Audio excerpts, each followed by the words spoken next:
Paraguay is a country in South America. Its population is 8 million.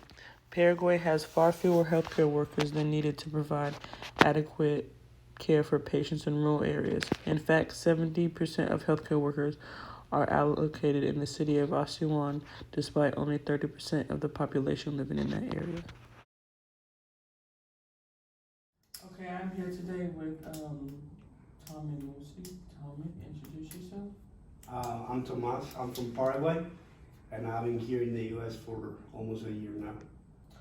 And me and Tommy met each other when he came here to play rugby, and we're also classmates. So we're just gonna go into the questions. The first question is I have for you, Tommy.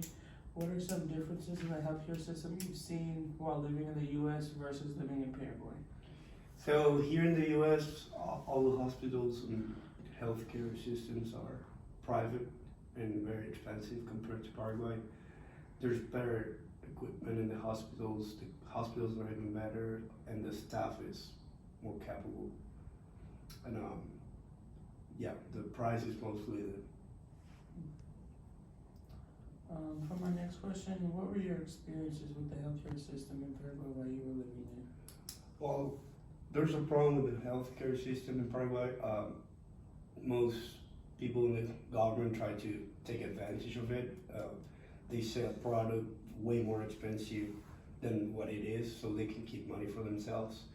So basically, they don't give what people deserve for hospitals. So there's not enough beds, for example, for people. There's not the best equipments. Basically, that like it's very corrupt. For my next question, when the pandemic hit America, oh, no.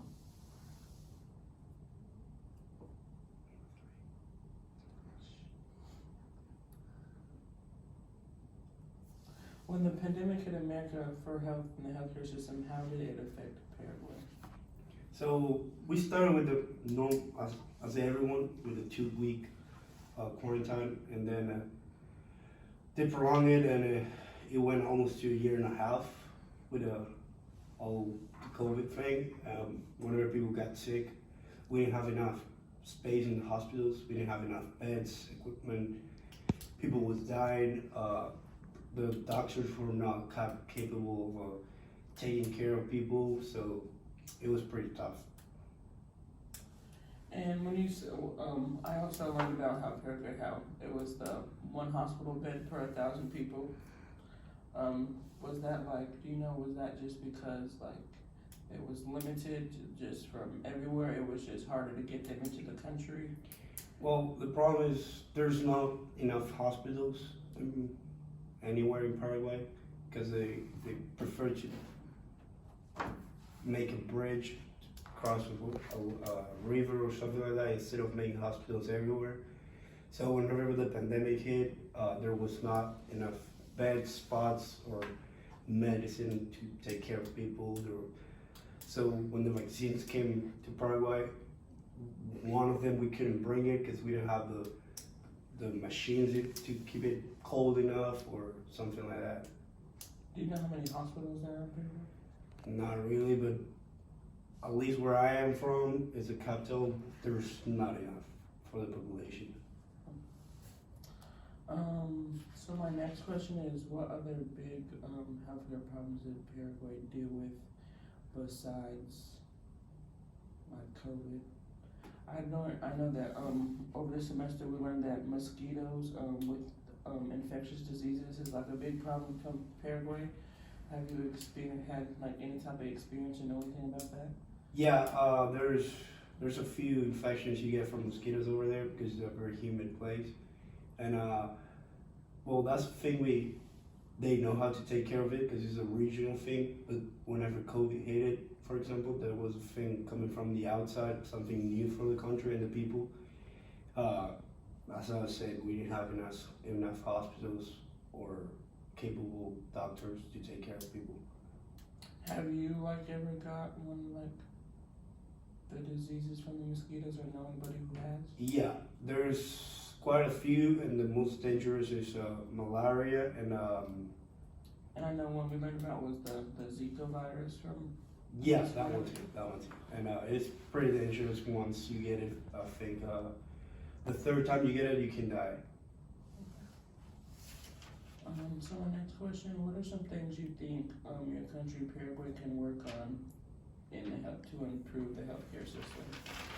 Well, as I said before, just try to build more hospitals everywhere.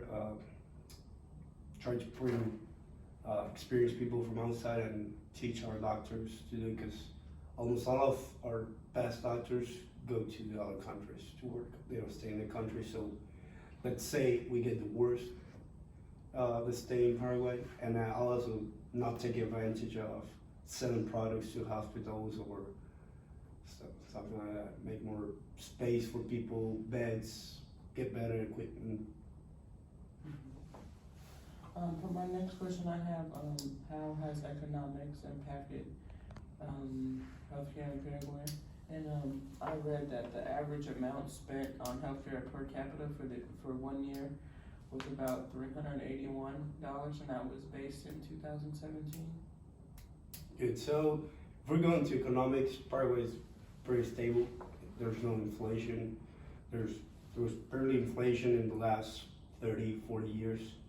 So that's a good thing for hospitals and healthcare system, because the products don't change their prices, so they keep them very affordable. And there was like no inflation with COVID or anything? Barely, not much. My next one is, how has the culture of Paraguay impacted healthcare? Well, there's a problem with people in Paraguay.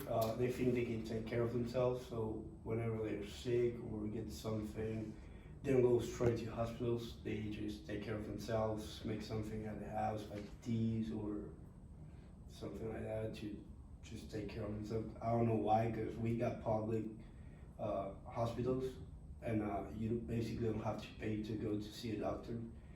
But that's a problem with the culture of Paraguay. So you guys have free healthcare programs? Yep. Okay. That goes along with my next question. So do you know of any financial support systems Paraguay has for healthcare? Well, mostly government provides for the public hospitals, of course, because they're part of the government. They're not owned by someone. And for the private hospitals, mostly rich people that have a lot of companies, they run it, mostly like here.